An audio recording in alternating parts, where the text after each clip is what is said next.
She didn't know I was home. That's the part that still rings in my head like a bad chorus. I'd come in through the side door, soggy sneakers, damp shirt clinging to my back, one hand gripping a plastic grocery bag, the other wiping lawn clippings off my neck. The rain had started just as I finished mowing. I'd rushed through the checkout at Kroger to make it back before the storm really opened up. I wasn't supposed to hear her, but I did. "I'm divorcing him," she said, loud and unbothered, her voice bouncing off the kitchen tile. "I can't live on his pathetic salary anymore." There was a pause, then laughter. Not nervous, not guilty, genuine, unfiltered amusement. Her mother, Margie, the woman who looked at me like I'd tracked manure into her life, chimed in. "Well, finally. You gave it your best shot, sweetie." I didn't speak, didn't slam the door, didn't clear my throat. Just stood there, a silent witness to the post-mortem of my own marriage while a bag of turkey, eggs, and the good vanilla oat milk dripped onto the hardwood. She couldn't even be bothered to switch to her AirPods. That moment wasn't rage, not even heartbreak. It was clarity. You don't argue with someone who's already rehearsing your funeral eulogy while painting her nails. So I walked to the garage. I remember the sound of the rain on the tin gutter outside as I sat in the old green folding chair, the one she always said looked too bachelor. I stared at the lawn mower for a full hour. Didn't touch my phone. Didn't cry. Just listened to the rain and made a decision. That night, I made dinner. Nothing fancy, salmon patties and frozen peas. She didn't say a word about the groceries. Just scrolled her phone, occasionally snorting at something on Instagram. At one point, she asked, "Can we talk about this whole separation thing? I've been thinking, maybe we don't need to make this messy. No court battles or drama." I said, "Sure. Whatever you think is fair." She blinked. "Really?" "Yeah," I said. "You can have the house. I'll find somewhere else." The way her eyes lit up, like she'd just scratched a winning lotto ticket. You could almost hear her pride swelling. "Well, I appreciate that," she said, barely containing the smirk. "It's really mature of you." She didn't even hide it. No attempt to soften the blow. She thought she'd won. If you've made it this far, let me tell you something. Over 97% of people who read stories like this don't hit follow. But if you do, it genuinely pushes me, and my team, to keep making more. If you like where this is going, stick around. Anyway, back to the show. The next day, she had her little brunch with her friends. I heard her laugh from the driveway as I pulled out. "He's being so cooperative," she said. "I almost feel bad. Almost. He knows he's lucky I'm not asking for more." She said that while wearing the necklace I bought her on our 5th anniversary. The one she called underwhelming. I signed everything. Quietly. Smiled through it. Answered every email from her lawyer on time. Gave her no reason to suspect anything was off. Except one. She never asked why my legal name didn't match the one on our shared mortgage. Didn't ask why I never updated it after we married.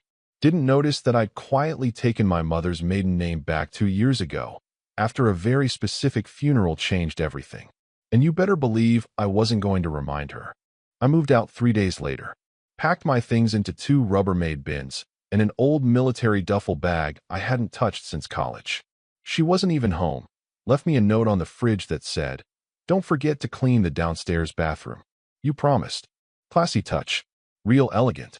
She got the house, the white BMW, the Luke Cruzit pans she never used, and even the dog, who, for the record, liked me better.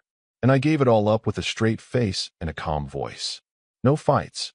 No screaming matches on the lawn. No broken plates or slammed doors. Just clean exits and polite email threads. She told her friends, "Honestly, I think he's relieved. He knows he can't maintain this lifestyle. He knows I married beneath myself."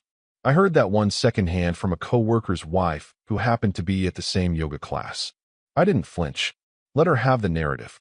Let her play the saint who tried her best, while I faded into the background like a polite servant dismissed after years of faithful mediocrity. The truth? I played it so well even I started to believe the role. Her lawyer was some guy named Jeff. The type who drinks protein shakes with almond milk and pretends he's from Brooklyn because he lived there for 1 semester. Jeff CC'd me on all the filings like he expected I'd need help reading them. I replied to every email with a crisp "acknowledged" and filed what he needed within the hour. Never made a single demand. "You're not contesting the house?" he asked during one Zoom call. "No," I said, sipping coffee from a chipped mug. She always loved the backsplash. I saw his eyebrows lift, like he'd just found out I wasn't illiterate. And the 401k split. She can have it. I'll waive mine. He blinked. All right then. That's unusual. Unusual, Jeff. You have no idea. See, while Jeff was congratulating himself for wrapping up a low-effort case, I was quietly running a parallel operation. I had already re-registered under my legal name, the one I restored after the death of my grandfather, the one that made certain inheritance structures possible again, the name she never asked about. Hell, she'd never even noticed it missing from the mail. When we married, I'd taken her last name. It was a small thing at the time, symbolic, progressive, and it made her mother tear up at the wedding. But when Grandfather Akins passed, I switched it back. Quietly, legally, without fanfare, because Akins meant more than a name. It meant lineage. And more importantly, it meant access. But I didn't mention any of that to her or her little brunch brigade. I let them believe I was couch surfing at my brother's, struggling to afford gas. I let her believe I was licking my wounds and budgeting on instant noodles. She told her friends, I think he's staying in one of those extended stay motels, the ones with bad lighting and tiny fridges. And they all giggled like she'd just stepped out of a rom-com with a perfect new manicure and a man-shaped doormat in her past. She was still smiling when she picked up the divorce decree, smiling as she sent me a one-line email. You've been surprisingly decent. I hope you find happiness someday. I replied with, already on it, and attached the signed paperwork. It was done. She thought she'd won, that she'd outplayed the dull husband with the modest income and left with everything. But all she'd really done was walk out of a house she didn't understand and into a future she'd never be part of. Because the thing about people like her, they never bother to ask why someone stops fighting. They assume it's surrender. But sometimes it's a setup. She thought I was staying on a pull-out couch, living off fast food and pity. Told her friends I was probably watching old war documentaries and feeling sorry for myself. What I was actually doing that morning was choosing between two suits, navy or charcoal, and polishing my shoes. Not for a job interview, not for a date, but for a meeting I'd waited nearly 12 years to have. The building didn't look like much from the street. Just another old financial firm sandwiched between a gelato place and a wine bar. But the marble lobby told a different story. Quiet, dignified, timeless. No receptionist, just a biometric scanner and a fingerprint pad. I placed my right index on the glass, and the door opened with a soft click. Inside, silence, deep leather chairs, and an oil painting of my great-grandfather in full military dress. The plaque below read Samuel E. Akins, 1921 to 1994. My heart didn't race. It slowed, the way it does when you step into a room where you belong. Mr. Dalhart, gray suit, older than sin, and sharper than any man half his age, rose when I entered.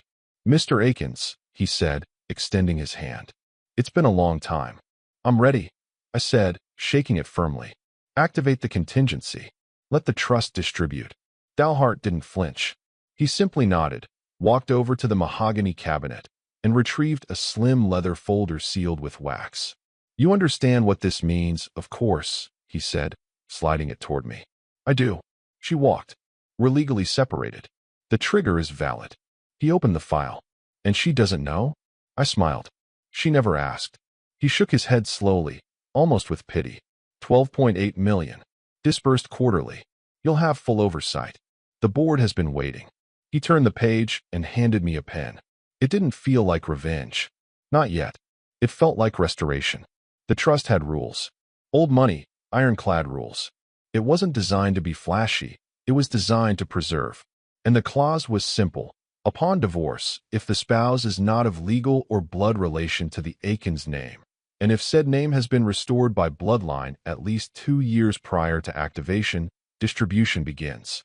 In other words, she never had a claim. And because I'd never disclosed the name change, never mingled funds, never bought anything trust-related during the marriage, she walked away from a fortune she never knew existed. A fortune she literally laughed out of her life. The only person who knew, besides me and Dalhart, was a man buried in the family plot who'd once pulled me aside at his birthday and said, "Marry who you want, but protect the name. When the time comes, you'll know why." I didn't then. I do now. Before I left, Dalhart poured us 2 glasses of neat scotch. Not a word about the woman I'd been married to. Just business. As I stepped out into the sunlight, I passed a digital billboard on the building next door. An ad for a luxury vacation package. Paradise doesn't have to be shared. I chuckled. Back in the car, I got a text from her. A selfie, her in a tight new dress, holding a mimosa. Look who's bouncing back, face blowing a kiss. I didn't reply. I just muted the conversation and stared out the window. She thought I was broke. Thought I was licking my wounds on a sagging couch in a basement that smelled like old pizza. Meanwhile, the boardroom with my family's name was preparing quarterly reports.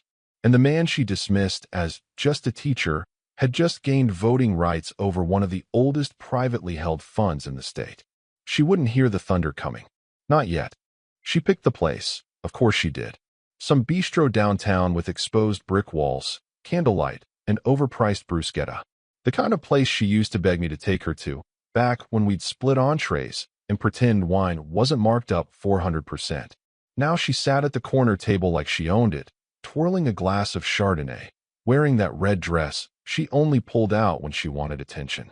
I showed up in jeans, boots still crusted with sawdust, and a long-sleeved Henley that had definitely seen the inside of the garage. I didn't do it to be dramatic. I came straight from my shop. She looked me up and down like I was a stain on the wine list. "Did you come here straight from changing a tire?" she said, not even pretending to be subtle. I smiled. "Nah, changed too. Yours and the neighbors." She rolled her eyes. Still the joker. A waitress approached, clearly sensing the tension. I ordered a burger. She ordered grilled salmon with asparagus she wouldn't eat. "I thought it would be good to get closure," she said, sipping her wine. "You know, for both of us." "Sure," I said. "Closure." She went on about her new chapter, how she was focusing on personal branding, now and possibly starting a lifestyle blog. I didn't say a word. Just let her talk. That was always her favorite hobby. Anyway, talking at me. Then came the jab. "I'm sure you'll land on your feet. Maybe you'll meet someone who's better at handling modest living." She said it with a tilt of the head, a condescending little smile, like she was tossing a treat to a rescue dog. I leaned back in my chair. Modest living's never scared me. Beats being owned by a mortgage and a nameplate on someone else's desk. She gave a tight laugh. "Well, you always did love being small." The check came. Before she could reach for her purse, an oversized designer bag I'd never seen before, probably paid for with her early settlement. I grabbed the folio and slipped in my card. "Oh," she said, blinking. "You don't have to." "I want to." The waitress returned with the receipt. I didn't even glance at the total. Just scrawled a number, signed, and stood up. She glanced down. $500 tip. On a $117 meal. Her face didn't change, but her neck flushed, just a little. She opened her mouth, then shut it. I didn't give her the satisfaction of explanation. "I've got a guy who details old cars," I said casually. "Thinks he can fix up your old Altima if you're done with the Beamer." She blinked again. "How did you?" I smiled. "Enjoy the blog." I walked out without looking back, the sound of her confusion chasing me harder than any argument ever could. Outside, the air was cold. I didn't light a cigarette. I don't smoke. But I stood on the curb for a moment like I did, letting the night settle around me. She still thought I was faking confidence. Still thought I was coping. What she didn't realize was that confidence is easiest when you're no longer playing defense. When the scoreboard's already tilted in your favor, and your opponent doesn't even know the game started. The truth was leaking through, just a little. A $500 drop of suspicion in her perfectly filtered wine glass. But I wasn't done yet. Jeff, her lawyer, was not the type to panic. He was the kind of guy who built his ego from phrases like amicable resolution and fair but firm. He loved predictable divorces. Loved telling his clients, "Trust me, I've seen it all." He probably thought ours would be a footnote in his little black book of routine settlements. Easy, clean, and entirely forgettable. Until the envelope arrived. It came by courier. Heavy stock cream paper, sealed with a raised wax crest. No logo. No return address. Just private and confidential in crisp black ink. He opened it at 3:17 p.m. on a Thursday. Inside was a letter. 4 sentences. No flourish. No grand reveal, just facts. This notice serves to inform you of the impending activation and distribution of the Aikens Family Trust to Mr. Redacted, as per Clause 7C. All assets are personal, inherited, and held under the Aikens name since 2019. Your client is not named, nor entitled to any portion. Questions may be directed to our legal office. Jeff read it 3 times. Then again. Then he picked up the phone. She was at brunch again, sipping iced coffee, retelling the story of how she graciously let me keep the rusted-out tools in the garage, probably tossing out barbs like, "Honestly, it's kind of sad how easy he made it for me." Mid-sentence, her phone rang. "Jeff." Twice in a row. She picked up, annoyed. "Jeff, I'm with friends. Can this wait?" His voice was shaky. Jeff's voice. "You need to read the letter they just sent me." "What letter?" "A trust notice," he said. "The Aikens Trust. Activated. $12.4 million in initial assets. None of it shared. None of it yours." The words didn't land right. She blinked, stared at the mimosa glass like it might explain something. What? I thought he was just a teacher." Jeff exhaled like he was trying to lower his blood pressure through sheer will. "You told me there were no hidden assets. That you two lived paycheck to paycheck." "We did," she snapped. I think we did." "What is this, some retirement thing?" "No," he said. "This is generational. Old money. And legally firewalled. I have no standing here. None." The table around her fell silent. Her friends stared, watching her face morph from smug to gray. I didn't know," she whispered. "That's clear," Jeff replied, his voice cool now. "But you should have. You really, really should have." She hung up and walked to the bathroom. Locked the door. Inside, she read the forwarded scan on her phone. Read it again. And again. But the sentence didn't change. "Your client is not named, nor entitled to any portion." She tried to remember. Had she ever asked about my family?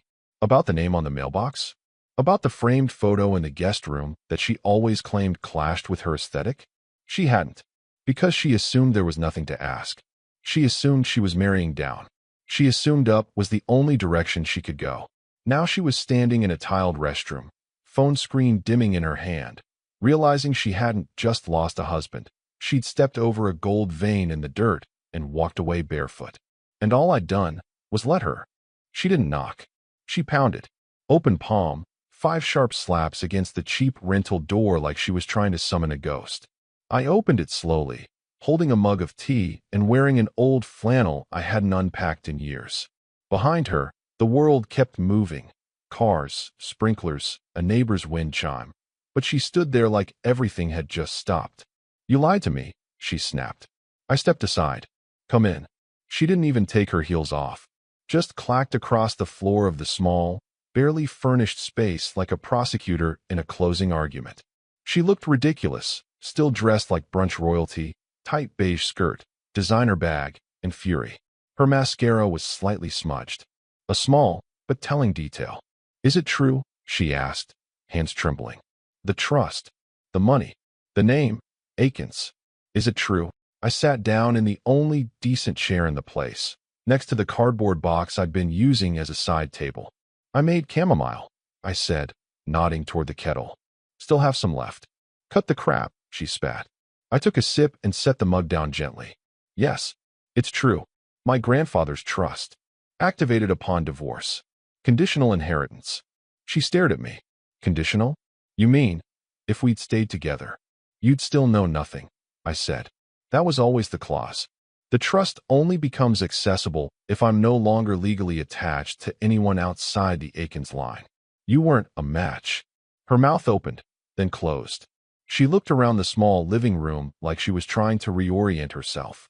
The place looked exactly how she expected a pathetic salary would live. No decorations, no warmth, just bare walls and folded laundry on the couch.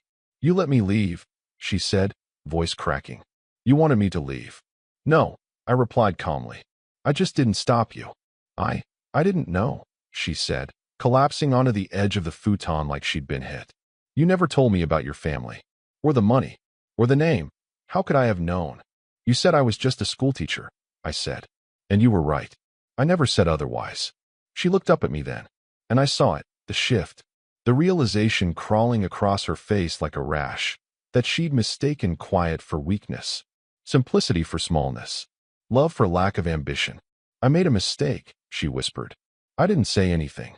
I didn't mean all that stuff, you know," she said, her voice slipping into the pleading tone she used back when she still wanted things from me. "About your salary. I was just angry, pressured." I stood, walked over to a small cabinet, and pulled out a manila envelope. Same one I'd brought to dinner. Same one she'd ignored the first time. I handed it to her. Her hand shook as she took it. "Everything's still valid," I said. "Signed. Finalized. We're officially done." She looked at the envelope like it was a bomb. "Please," she said. "Let's just talk.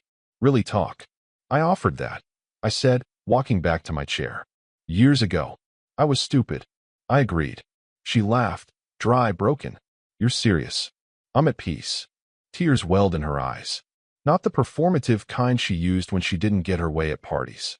Real ones. The kind that come when the floor vanishes under your feet. "I never knew who you really were." "No," I said. "But I did."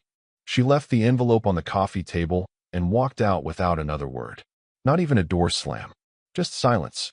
And in that silence, I took another sip of my tea and stared at the envelope. She thought it was the end of a conversation. But for me, it was the punctuation. The last period at the end of a very long, very quiet sentence. The photo ran on page 3 of the Midland Business Journal, beneath a headline that most of her friends probably wouldn't have even noticed until they did. "Legacy and Leadership. Aiken's Family Trust reemerges with local philanthropic pledge." There I was, clear as day, navy suit, crisp white shirt, shaking hands with the mayor in front of a charity gala backdrop with gold-lettered logos behind us. To my left stood the CEO of a local hospital group. To my right, the president of the Historical Preservation Board. And below the image, in bold serif, full name redacted, sole inheritor of the Aikens family estate. She saw it by accident. A friend from her spin class sent a screenshot with a laughing emoji. "Is this your ex? Damn, you never mentioned he had money." Another message came seconds later. Different friend. Same energy. "Weren't you just telling me he still owed you for the Vitamix?" A third message. Her cousin. "Your broke ex just pledged $1 million to restore the old library." Flushed face. She opened the article. The piece wasn't long. Just a few paragraphs noting how Mr. Aikens has remained largely private over the years, and how he'd quietly resumed control over the family trust after the passing of patriarch Samuel Aikens. It praised his low profile, his decision to support local initiatives, and his apparent disinterest in flaunting wealth. There was even a quote. "Legacy isn't about inheritance," I told the journalist. "It's about discernment. Quiet decisions with loud results." She dropped her phone. It hit the marble floor of her kitchen and skittered beneath the island. The room felt suddenly larger, colder. She sat down at the counter and stared at the spot where the phone had disappeared like it had vanished into another dimension. And then the call started. First, her mother. "No hello. You mean you left that?" She closed her eyes. "Mom, I didn't know. You lived with him. For years." "What do you mean you didn't know? Didn't you ever wonder why he never borrowed money? Or why his car was 10 years old but always ran like a dream?" "Mom, stop. You always said he was broke. I thought he was." "Well," her mother said, voice sour and sharp as ever, "you thought wrong. And now you're living in a rental with a dying fig tree while your ex-husband's donating wings to children's hospitals." Click. More texts. Dozens. Her best friend from college sent a voice memo that started with, "Okay, what the hell?" She turned off her phone, then unplugged the Wi-Fi router for good measure. She sat alone in her kitchen, dressed in a sweatshirt she'd stolen from my side of the closet during the divorce. The sleeves were too long. She kept tugging them up like they were trying to choke her. Outside, a neighbor's kid rode a scooter up and down the block. The sound of wheels scraping pavement was the only thing left in the air. Because it wasn't just that I had money now. It was that everyone knew, except her. And worse, that everyone knew she didn't know. It's one thing to leave a man because you think he's beneath you. It's another to find out the man you mocked for being just a teacher is now casually shaking hands with the men who write checks with more zeros than your annual wardrobe budget. She thought she'd rewritten the story of us. Now she was realizing she was just a footnote in mine. It took her 3 days to call Jeff back. By then, The article had circulated far beyond the business journal. It made the rounds on local Facebook groups. Someone on Twitter reposted it with the caption, "Guy gets dumped, becomes Bruce Wayne. Respect." Even LinkedIn had a trending post, "Never underestimate the quiet ones." She showed up at Jeff's office unannounced, sunglasses on, hair pulled back like a grieving widow, even though the only thing she'd lost was something she never bothered to check if she had.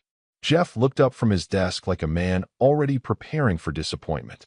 "I want to revisit the settlement," she said, dropping into the leather chair like a client who expected results by sheer force of posture. Jeff sighed. "I thought this might happen." She leaned in. "He lied, Jeff. He hid money.